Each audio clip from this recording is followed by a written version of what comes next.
the closest we've been to a peace deal in Afghanistan. Yeah.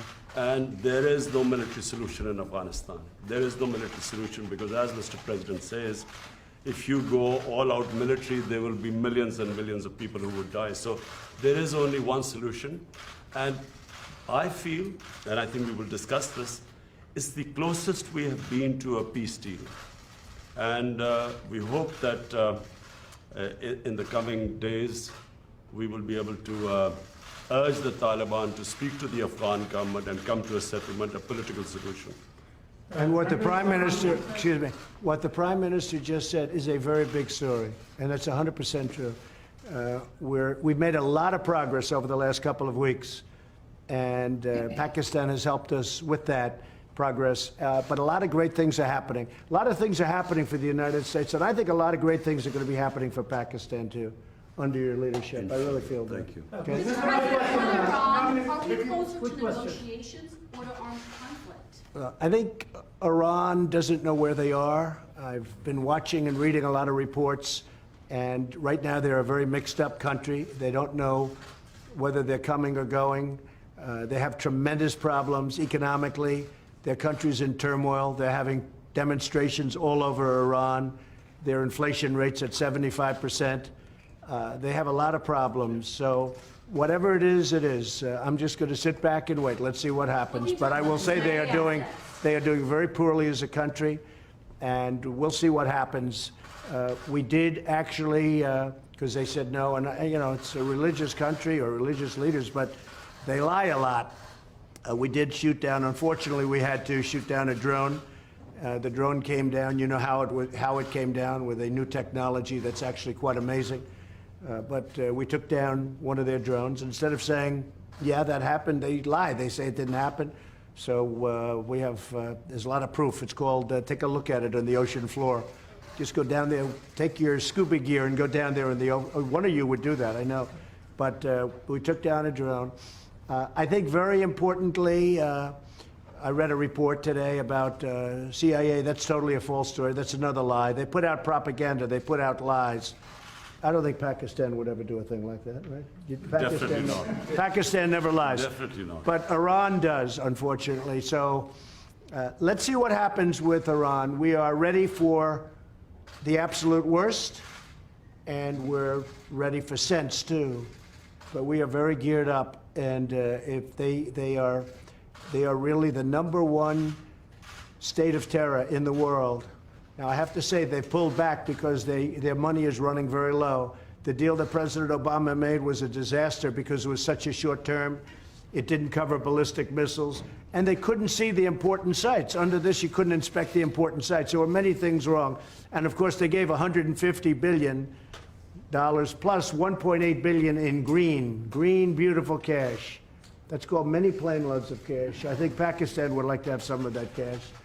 But they gave $1.8 billion in cash, which is unthinkable. And instead of being respectful and thankful, which frankly they should have been to the United States and to President Obama for making that ridiculous deal, instead of being respectful, they put their finger up in the air, and this finger, the thumb, they put their finger up in the air and they disrespected the United States. They shouldn't have done that. That was a big mistake. One of the best things I've done is terminate that ridiculous deal. If they want to make a deal, frankly, it's getting harder for me to want to make a deal with Iran because they behave very badly. They're saying bad things, and I'll tell you, it could go either way, very easily, very easily. And I'm okay either way it goes. Mr. Yeah, go ahead. Are you from Pakistan? Yeah, I'm from Pakistan. Good. I want a couple of Pakistani reporters. Yeah. I like them much better than our reporters. Question, 92 News, Khurram Shahzad. Question is, what do you think Pakistan could not deliver in 18 years, and you have so much hope now that it could deliver? What are those things that Pakistan? You mean what they didn't do to end the war? 18 years. Well, I don't think Pakistan. Look, I don't think Pakistan respected the United States. I don't think Pakistan respected its presidents. And I think Pakistan could have done a lot. I think Pakistan can do a tremendous amount with respect to Afghanistan.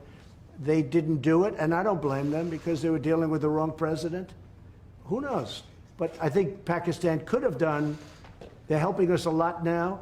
I think they could have helped us a lot in the past, but it doesn't matter. We have a new leader. He's going to be a great leader of Pakistan. And we have a new leader here, sort of new. I'm 2.5 years now, getting to be 3 years. Can you believe it? You're going to find time flies. But no, I think Pakistan could have done a lot, but they chose not to. And that's because they did not respect U.S. leadership. That's all. Pakistan doing enough now? Pakistan doing Well, I'll let you know that very quickly. I'll let you know. I mean, I'm going to know soon. It's not going to be like a long-term thing. I figure things out very quickly. So the question was, that's probably the best question you've asked in a long time. First time, she's always asking Mueller. She's been asking this Mueller thing for 3 years. It's your best question. So I have to focus on that because that's such a great question. I think Pakistan is going to do a lot. I really do. I think Pakistan is going to make a big difference. I think Pakistan will save millions of lives in Afghanistan because I really believe they have a power that other nations don't have with respect to Afghanistan. And I will say, as of this moment, they're working very hard and very nicely. Mr. President, even you and video of protesters in Hong Kong and these ongoing protests being beaten by gangs and potentially the Hong Kong and Chinese governments sort of looking the other way and allowing these peaceful protesters to be beaten. Have you seen any of that footage? Have you been briefed on any of that? Do you have Well, I any have, messages and, from Beijing and China? you know, I know President Xi. We're working on trade deals right now. We'll see what happens. Meantime, they're paying us billions and billions of dollars of tariffs, which is fine with me. But I know that they're working. I know that's a very important situation for President Xi. And, you know, you could say what you said, but you could also say that he has allowed that to go on for a long time, and you know, it's been relatively, I think it's been relatively nonviolent. Do you believe that protesters should be allowed to protest on the streets in Hong Kong as they've been doing? Well, they are. I mean, they are. I don't think China has stopped them. China could stop them if they wanted. I think that, again, I'm not involved in it very much, but I think President Xi of China has acted responsibly, very responsibly. They've been out there protesting for a long time. I've never seen protests like it where you have that many people. It looks like 2 million people. Those are big protests. But I think that I hope that President Xi will do the right thing. But it has been going on a long time. There's no question about it. Mr. President, even your critics. Anybody want to take a question? Imran, Prime Minister again, Dhanawali from OI News. Mr. Prime Minister, Mr. President made good remarks about Pakistan and said that Pakistan can help a lot to end the violence in Afghanistan. The dialogue process and reconciliation process. So what really Pakistan can do to bring peace, because you're also accompanied by your military commander, General Bajwa, and other security team. So what solution Pakistan, what strategy paper you have to push forward the peace and reconciliation process in Afghanistan and assurances to the U.S. yesterday? Well, number one, this is the longest war that the United States has ever fought. It's almost 19 years. Number two, I am one of those who always believed that there was no military solution. Because anyone who knows the history of Afghanistan, you just have to look back at the history. There was always going to be a political settlement at the end. And I have to compliment President Trump because he has now forced people to end the war, to have a settlement. And that's where I think Pakistan is playing a very important role, because Pakistan has a 1,500-mile border with Afghanistan and all the areas where the trouble is, which is the eastern side of Afghanistan. So this is a critical time. I'm looking forward to my talks with President Trump. We have our military leadership here, because this is obviously a security situation. And what we want is understanding between the two countries. I can assure President Trump that whatever we will be saying will be we will be straight with them. There will never be any question of any doubt on Pakistan's intent, because apart from Afghanistan, the country that wants peace in Afghanistan more than any other country is Pakistan, because we get directly affected by it. And Pakistan needs stability. We have had 15 years of fighting this war on terror, over 70,000 Pakistani casualties, over $150 billion lost to the economy. So we desperately want peace. And I'm happy that President Trump has pushed this forward. So we hope, I'm looking forward to these talks. Prime Minister, can you hear? Prime Minister. And apart from Afghanistan, there is another security threat in South Asia, and that is Kashmir dispute unresolved even by the United Nations and even by the US, who voted in support of that resolution in the UN. Now, are you going to make any kind of submission and intervention of President Trump? And the same question to Mr. President Trump. Is he going to play any role in that? Okay, he's got it. I've He's got a got it. question. I will be asking President Trump. It's the most powerful country in the world, the United States. It can play the most important role in bringing peace in the subcontinent. You know, there are over a billion and a quarter people in the subcontinent. They are held hostage to the issue of Kashmir, and I feel that only the most powerful state, headed by President Trump, can bring the two countries together. From my point, I can tell you, we have tried our best. We've made all overtures to India to start dialogue, resolve our differences through dialogue. But unfortunately, we haven't made headways as yet. But I'm hoping that President Trump would push this process. So I was with Prime Minister Modi 2 weeks ago, and we talked about this subject. And he actually said, "Would you like to be a mediator or arbitrator?" I said, "Where?" He said, "Kashmir," because this has been going on for many, many years. I was surprised at how long it's been going on. Along 70 years. I think they'd like to see it resolved, and I think you'd like to see it resolved. And if I can help, I would love to be a mediator. It shouldn't be, I mean, it's impossible to believe two incredible countries that are very, very smart, with very smart leadership, can't solve a problem like that. But if you would want me to mediate or arbitrate, I would be willing to do that. President, I can tell you that right now, you will have the prayers of over 1 billion people if you can mediate and resolve this issue. It should be resolved. So, but he asked me the same thing, so I think there's something. So maybe we'll speak to him, or I'll speak to him, and we'll see if we can do something. Mr. President, even your Because I've heard so much about Kashmir. Such a beautiful name. It's supposed to be such a beautiful part of the world, but right now there's just bombs all over the place. They say everywhere you go you have bombs, and it's a terrible situation. Been going on for many years. If I can do anything to help that, let me know. Let me give you one thing on Afghanistan as an example. So a lot of you don't know this, but we dropped the largest non-nuclear bomb ever built in history. We dropped it in Afghanistan. We were getting ready to make many of those bombs. This left a hole that was, it took out a lot of the tunnels and everything else, but it left a hole in the earth that looked like the moon. It looked like a crater from the moon, still there. Nobody's ever seen anything like it. People heard it 15 miles away. They said, "What was that?" It shook the earth. Non-nuclear, the largest ever made by far. And they were going to make many of them. And I said, "No, we don't have to. I don't want to drop that. I don't want to do that." So many easy solutions. That's actually the easy solution. And they'd come in and they'd say, "Let's have peace, but you don't have to do that." I think we're going to be very successful without having to go that route. And I have tremendous confidence in the Prime Minister. All right, one or two more. Go ahead. Go ahead, please. This is the name are you going to raise the issue of Turkish treaty with Imran Khan? And question to you regarding the freedom of the press in Pakistan. There are a lot of curbs on the freedom of press, on the media, on the journalists. Can you comment on that? Go ahead. Pakistan press, to call Pakistan press as if there are curbs on it. Pakistan has one of the freest presses in the world.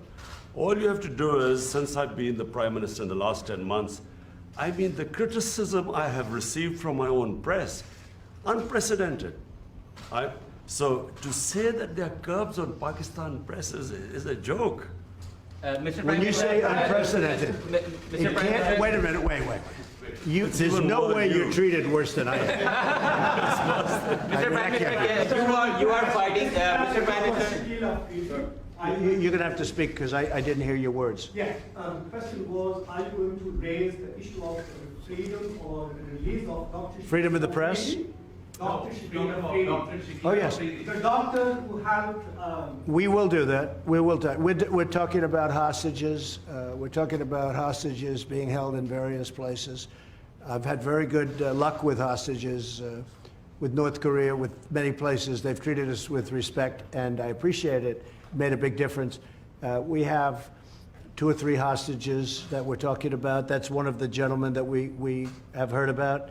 And we will be discussing that with many other subjects. Yes, we will. And President Trump, just a minute, President Trump, we will be giving you good news about the 2 hostages in Iran. Thank you. Mr. Prime Minister, you are fighting. North Korea, sir. North Korea, sir.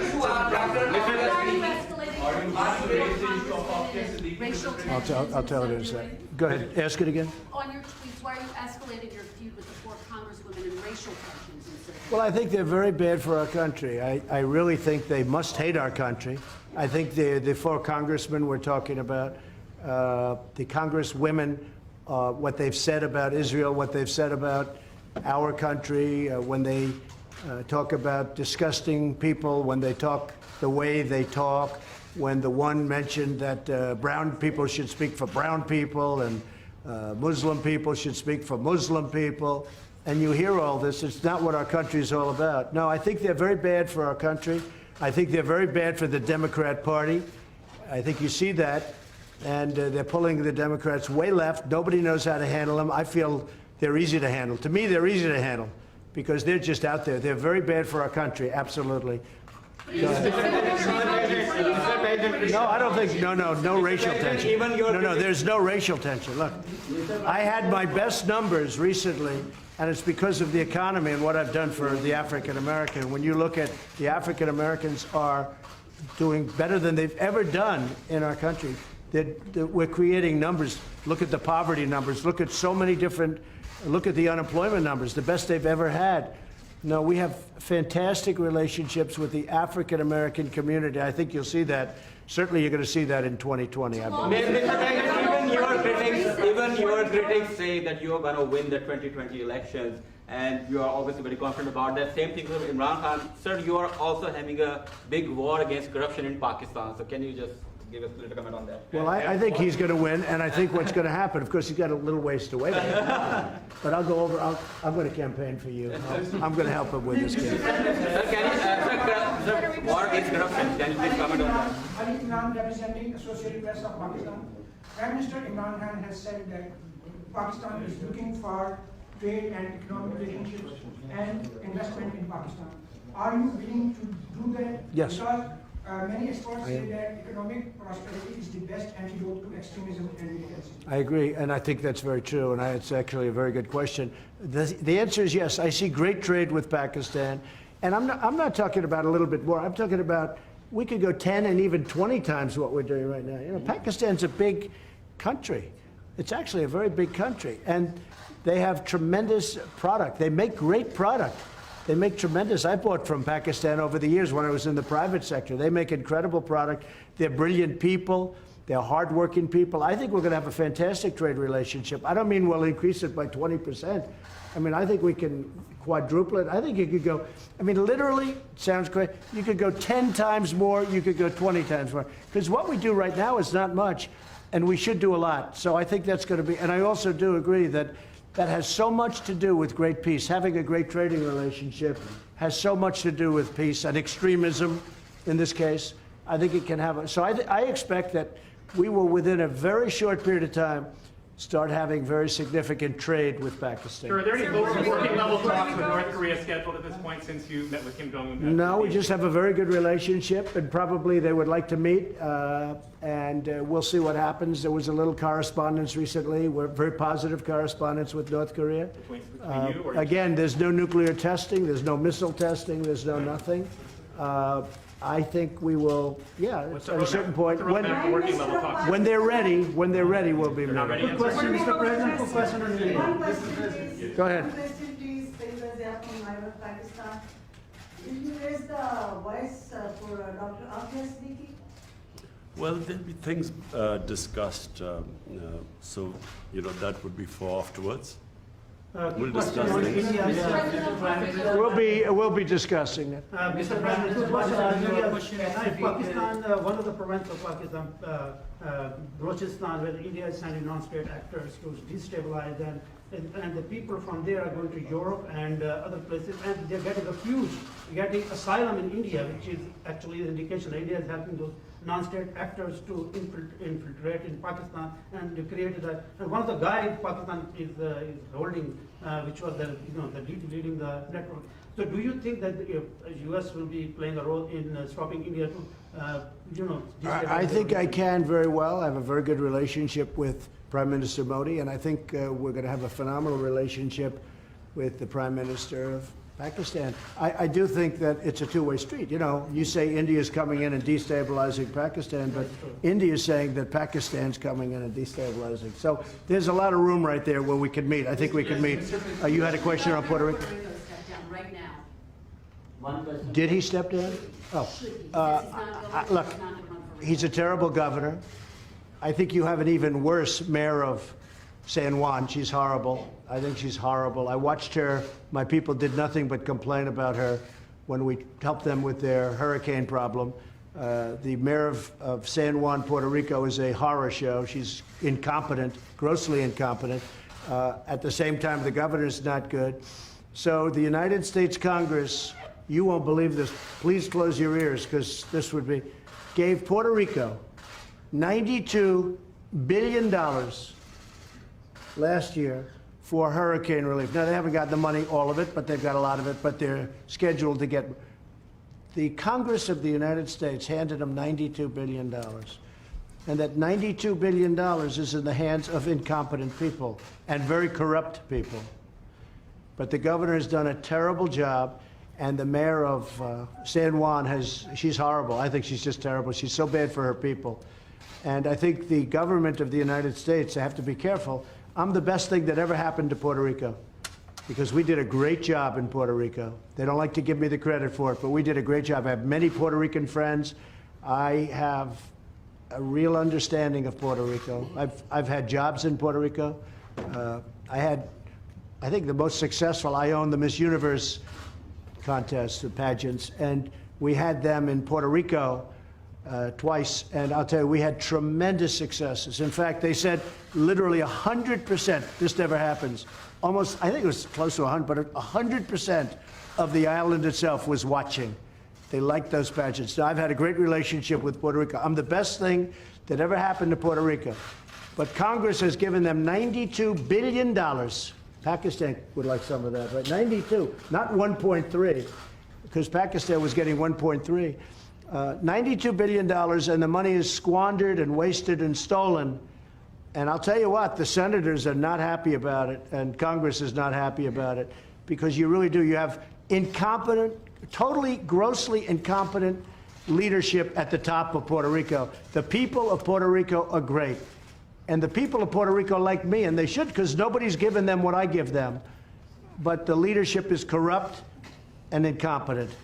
Thank you very much, everybody. Thank you, guys. Thank you, Press. Right this way. Thank you guys very much. Thank you, Press. Right this way. Thank you, sir. Thank you, No, sir. well, that was okay, but the one before it. Thank you. Press, let's go. Keep moving. I'm very impressed. Thank you, Press. Right this way, guys. Thank you, everybody.